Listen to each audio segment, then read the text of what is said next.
আমাদের অনেক রকম পছন্দের মিষ্টির ভেতরে কিন্তু কালোজামটা অন্যতম। আর এই মিষ্টিটা খেতেও হয় কিন্তু এক কথায় দারুণ। অনেকে কিন্তু এই কালোজামটাকে বিভিন্ন স্টাইলে বা পদ্ধতিতে বানিয়ে থাকেন। আজকে আমি আপনাদেরকে এই কালোজাম মিষ্টিটা বানিয়ে দেখাবো একেবারে ট্র্যাডিশনাল ওয়েতে। আর তাছাড়া আমি এই কালোজামটা কিন্তু ছানা দিয়ে বানিয়ে দেখাবো সম্পূর্ণ মিষ্টির দোকানের স্টাইলে। ফ্রেন্ডস, আমি মৌসুমি আর আপনারা দেখছেন আমার cooking channel Mousumi's cuisine in USA. আশা করি আমার আজকের রেসিপিটা আপনারা লাইক করবেন। So please stay tune. কালোজাম বানানোর জন্য আমি একটা বোলের ভেতরে নিয়েছি 3/4 কাপ খোয়া ক্ষীর, 1/4 কাপ ময়দা ও 1/2 কাপ ছানা। এরপরে আমি এখানে অ্যাড করলাম 1/4 টিস্পুন বেকিং সোডা ও 1 টিস্পুন ঘি। এখন আমি এটাকে এমনভাবে মাখিয়ে নেব যাতে করে এটার ভেতরে কোনো লাম্পস না থাকে। এটা হতে হবে কিছুটা সফট ডোয়ের মতো। দেখুন, আমি কিন্তু হাতে হ্যান্ড গ্লাভস পরে নিয়েছি, কেননা আমি এখানে কিন্তু একটু ফুড কালার অ্যাড করব, যাতে করে ফুড কালারটা আমার হাতে লাগতে না পারে। তবে আপনাদেরও যে হ্যান্ড গ্লাভসটা পরতে হবে তেমনটা কিন্তু নয়। আমি কিন্তু আগেই বলেছি যে এটা একটু সফট ডোয়ের মতো হতে হবে। তাই যদি দেখেন যে এটা বেশি শক্ত হয়ে যাচ্ছে, সেক্ষেত্রে কিন্তু আপনাদের দরকার অনুসারে এখানে একটু মিল্ক বা জল অ্যাড করতে পারেন। তবে এটা যদি আবার বেশি সফট হয়ে যায়, সেক্ষেত্রে কিন্তু কালোজামগুলোকে যখন ফ্রাই করবেন তখন সেগুলোর গাটা ফেটে যাওয়ার চান্স অনেক বেশি থাকে। আর গাটা ফেটে গেলে কিন্তু অবভিয়াসলি কালোজামের গাটা দ্রুত পুড়ে যাবে। তাই এখানে কিন্তু এই কাজটা একটু কেয়ারফুলি করতে হবে। এরপর আমি এখানে অ্যাড করছি পরিমাণ মতো রেড ফুড কালার। এখন আমি ফুড কালারটাকে খুব ভালো করে এটার সঙ্গে মিশিয়ে নিচ্ছি। ফুড কালারটা কিন্তু এখানে অপশনাল, তবে ইউজুয়ালি কিন্তু কালোজাম মিষ্টিটাতে একটু ফুড কালার অ্যাড করা হয়। তাতে করে কিন্তু কালোজামের দ্রুত কালো কালারটা আসতে হেল্প করে এবং কালোজামের ভেতরটা দেখতেও অনেক সুন্দর লাগে। আর এই মিষ্টিটা বানানোর জন্য কিন্তু ছানাটার খুব বেশি জল ঝরানোর দরকার হয় না। যেমন রসগোল্লা বানাতে গেলে ছানার জলটা খুব ভালো করে ঝরানোর দরকার হয়। তাই আমার কিন্তু এখানে কোনো মিল্ক বা জল অ্যাড করার দরকার হয়নি, কেননা ছানার ভেতরে যেটুকু জল ছিল সেটা কিন্তু এটার জন্য একদম পারফেক্টই ছিল। দেখুন, এ পর্যায়ে কিন্তু আমার ফুড কালারটা মেশানো কমপ্লিট। এরপরে আমি হাতে সামান্য একটু ঘি নিয়ে এটার গায়ে মাখিয়ে নিচ্ছি, যাতে কোনো আঁচড়ন এটার উপরে পড়তে না পারে। তারপর আমি এটা একটু সেট হওয়ার জন্য একটা ভেজা ন্যাপকিন দিয়ে এটাকে 10 মিনিট মতো ঢেকে রাখবো। এবার আমি সুগার সিরাপটা বানিয়ে নেব। তার জন্য একটা প্যানের ভেতরে আমি 1 কাপ সুগার, 1 কাপ জল ও 4টে এলাচ দিয়ে খুব ভালো করে মিশিয়ে নিচ্ছি।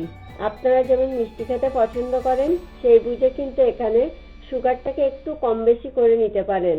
আর এই সুগার সিরাপটাকে কিন্তু 1 তারে বা 2 তারে পরিণত করার দরকার হয় না। জাস্ট এটাতে একটু আঠালো বা চিটচিটে ভাব চলে আসলেই কিন্তু সুগার সিরাপটা রেডি হয়ে যাবে। তবে সুগার সিরাপটা যদি আবার বেশি ঘন হয়ে যায়, সেক্ষেত্রে কিন্তু মিষ্টির ভেতরে রসটা ঠিকঠাক মতন ঢুকবে না। এখন আমি একটু চেক করে দেখছি এটাতে আঠালো ভাবটা চলে এসেছে কিনা। এটাতে কিন্তু আঠালো ভাবটা চলে এসেছে। এই পর্যায়ে আমি এখানে 1 টিস্পুন মতো লাইম জুস অ্যাড করছি, যাতে সুগার সিরাপটা জমাট বাঁধতে না পারে। এরপরে আমি সুগার সিরাপটাকে ঢেকে রাখবো, যাতে সুগার সিরাপটা গরম থাকে, কেননা সুগার সিরাপটা ঠান্ডা হয়ে গেলে কিন্তু সেক্ষেত্রেও মিষ্টির ভেতরে রসটা ঠিকঠাক মতো নাও ঢুকতে পারে।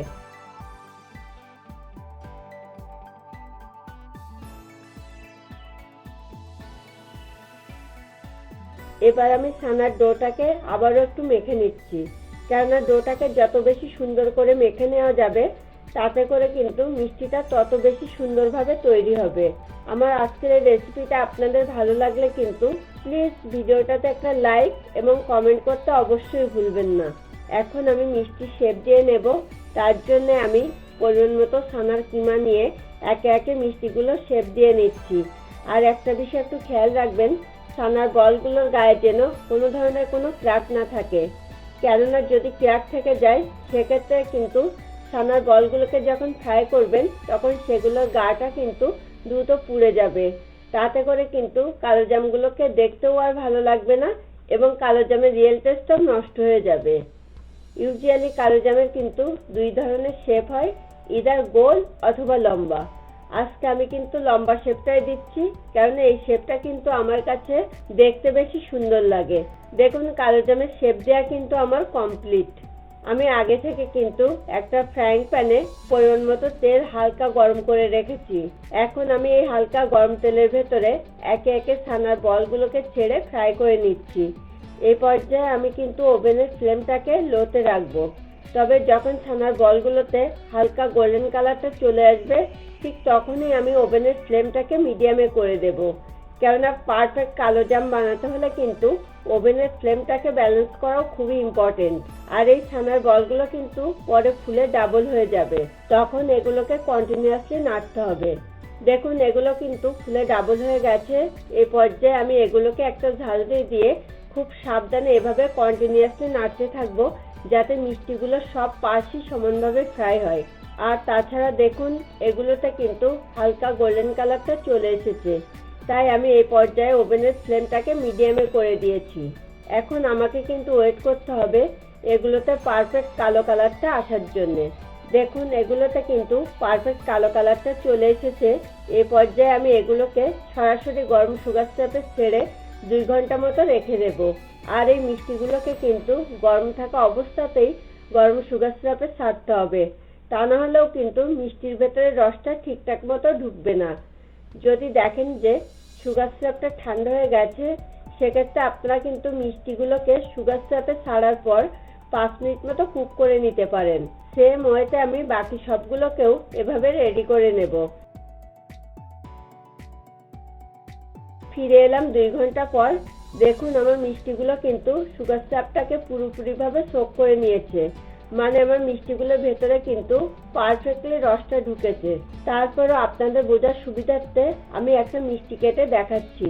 দেখুন মিষ্টির ভেতরে কিন্তু রসটা ঠিকঠাক মতো ঢুকেছে এবং এর ভেতরটা কিন্তু একদমই ফাঁকা নেই, মানে আমার মিষ্টিটা কিন্তু পারফেক্টলি তৈরি হয়েছে। আর তাছাড়া ফুড কালারটা অ্যাড করার কারণে কিন্তু মিষ্টির ভেতরটা দেখতেও অনেক সুন্দর লাগছে।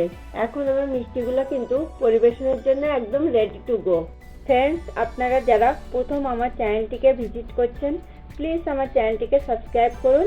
আর ফিরে আসছি খুব তাড়াতাড়ি নতুন কোনো রেসিপি নিয়ে। Thanks for watching this video.